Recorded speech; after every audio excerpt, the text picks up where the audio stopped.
Zee 24 तास एक पाऊल पुढे।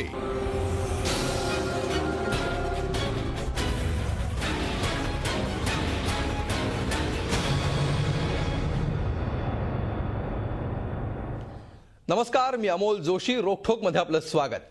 भाजप अध्यक्ष नितीन गडकरी सध्या वादाच्या भोवऱ्यात सापडलेत। त्यांच्या आयआरबीशी असणाऱ्या अर्थपूर्ण संबंधांपासून आरएसएस मुख्यालयाच्या बांधकामापर्यंत अनेक बाबतीत त्यांच्यावर आरोप झालेत। राजकारण्यांचे व्यवसाय सातत्यानं वादाच्या भोवऱ्यात का सापडतायत? घोटाळ्यांच्या बाबतीत सगळेच राजकारणी आता एकमेकांना सांभाळून घेतायत का? आणि नेते आणि कंत्राटदारांचं नेक्सस कसं मोडून काढायचं यासारख्या प्रश्नांचा आढावा घेऊया नेत्यांचे उद्योग या खास कार्यक्रमात।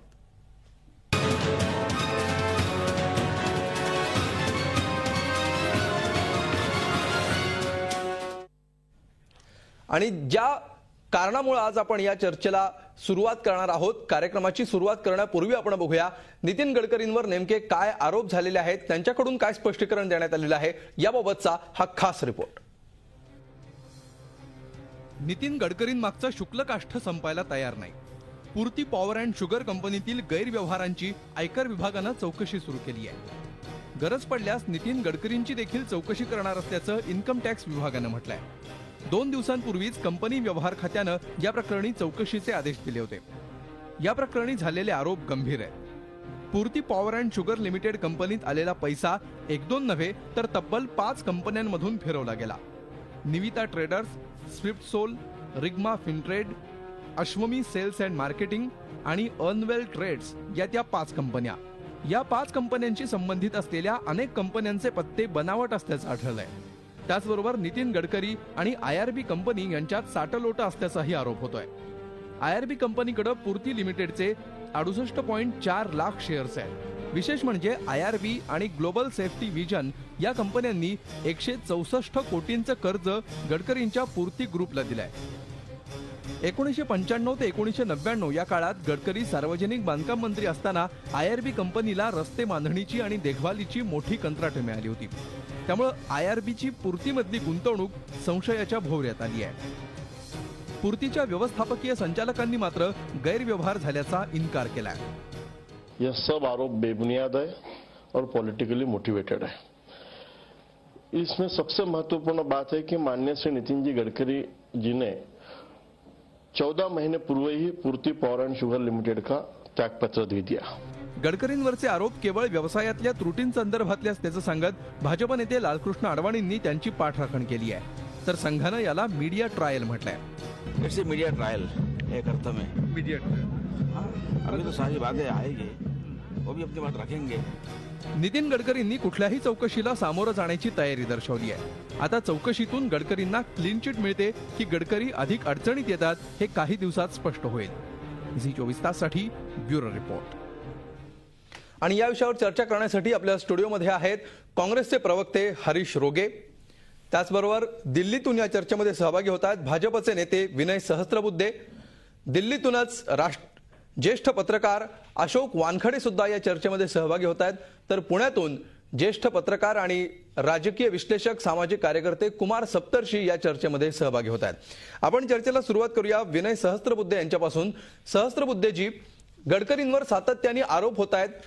3 महत्त्वाच्या बाबींसाठी 3 गोष्टींसाठी त्यांच्यावर आरोप झालेले आहेत। पहिला आरोप असा आहे त्यांचे आणि आयआरबी कंपनीशी असलेल्या संबंधांविषयी, त्याचबरोबर पूर्ती लिमिटेडमध्ये पैसा ज्या प्रमाणे 5 कंपन्यातून फिरून आला त्याविषयी आरोप केले जात आहेत। आणि आता आजच माणिकराव ठाकरेंनी जे आरोप केलेले आहेत की नागपूरमधलं संघाचं मुख्यालय बांधण्यात आलं त्यासाठी गडकरी पदावर असताना, बांधकाम मंत्री असताना त्यांनी पैसा दिलेला होता, हा पैसा कुठून आला याची चौकशी करा अशी मागणी माणिकराव ठाकरेंनी केलेली आहे।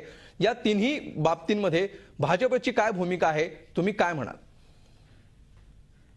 असं भाजपची भूमिका आमच्या राष्ट्रीय अध्यक्षांनी, ज्याला आपण म्हणतो की डे 1 पासून, तशी पहिल्या दिवसापासून स्पष्ट केलेली आहे। हो, आमच्याकडे लपवण्याजोगं काही नाही, आमच्याकडे लपवण्याची प्रवृत्ती नाही, लपवण्याची आमची काही इच्छा नाही। आणि म्हणून सर्व प्रकारे अत्यंत पारदर्शी पद्धतीने आतापर्यंतचा सगळा व्यवहार झालेला आहे। त्यामुळेच आमच्या राष्ट्रीय अध्यक्षांनी एक राजकीय इच्छाशक्ती दर्शवून आवाहन दिलेलं आहे की ज्याला कोणाला चौकशी करायची जरूर करा, कुठल्याही चौकशीला आम्ही घाबरत नाही। एवढं म्हटल्यानंतर खरं म्हणजे हा विषय इथे संपायला हवा होता. हो, परंतु प्रसार माध्यमांमध्येही एक प्रकारची स्पर्धा असते. एका चॅनेलने घेतलं की दुसऱ्या चॅनेलला वाटतं की आपण मागे पडलो. एका चॅनेलला अध्यक्षांनी मुलाखत दिली तर दुसऱ्याला वाटतं की आपल्यालाही द्यायला हवी. मग त्यांना कशा पद्धतीने आपण सतावायचं, सळो की पळो करून सोडायचं आणि एक प्रकारे असं भासमान वातावरण निर्माण करायचं की फार मोठा काहीतरी भयानक गुन्हा झालेला आहे. कंपनी कायदा आणि तत्संबित त्या संबंधातले जेवढे म्हणून काही कायदे आहेत त्याची जाणकारी असणाऱ्या सगळ्या लोकांना तुम्ही विचारा, ते आपल्याला सांगतील की ज्या प्रकारची व्यावसायिक एक प्रथा पद्धती असते त्या प्रथा पद्धतीला डावलून किंवा त्याच्या पलीकडे जाऊन काहीतरी भयानक असं काही झालेलं आहे अशा प्रकारचं कोणतंही चित्र नाही. आणि समजा असं कुणाला वाटत असेल तर अध्यक्षांनी स्वतःला चौकशीसाठी सिद्ध केलेलं आहे. हो, आणि त्यामुळे मला असं वाटतं की याच्यात चौकशी जरूर करावी, काही अडचण नाही. आम्ही कुठल्याही चौकशीला घाबरत नाही. अगदी स्वतः आम्ही तुम्ही चौकशी नेत्यांचे उद्योग असा विषय केला आहे, बाकी नेत्यांचे उद्योग काय आहेत त्याचा जरा एकदा तपास करून पहा. अगदी म्हणूनच आम्ही नेत्यांचे उद्योग असंच म्हटलेलं आहे. कुठल्याही पक्षाच्या नेत्याचं किंवा एका नेत्यापुरता हा विषय ठेवलेला नाहीये. तुम्ही तुमचं जे स्पष्टीकरण दिलेलं आहे किंबहुना पहिल्यापासूनच नितीन गडकरी देतात की आम्ही चौकशीला तयार आहोत. हरीश रोगे, तुम्हाला असं वाटतं का की गडकरींनी चौकशीचं स्वागत केलेलं आहे आणि ते म्हणतात की याच्यामध्ये कुठलाही भ्रष्टाचार झालेला नाहीये? तर अशा प्रकारे काँग्रेसवर सातत्याने आरोप होत होते, आता नितीन गडकरींवर व्हायला लागलेले आहेत. तुम्हाला असं वाटतं का की या आरोपांमुळे काँग्रेसवरचे आरोप लोक विसरायला लागलेत? नाही, काँग्रेसवरचे आरोप लोक विसरायला लागले की नाही मला माहीत नाहीये.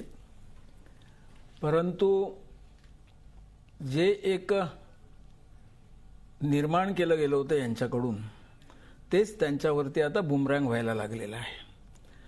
की गेल्या दीड वर्षापासून पहिल्या प्रथम झी 24 तास, एक पाऊल पुढे.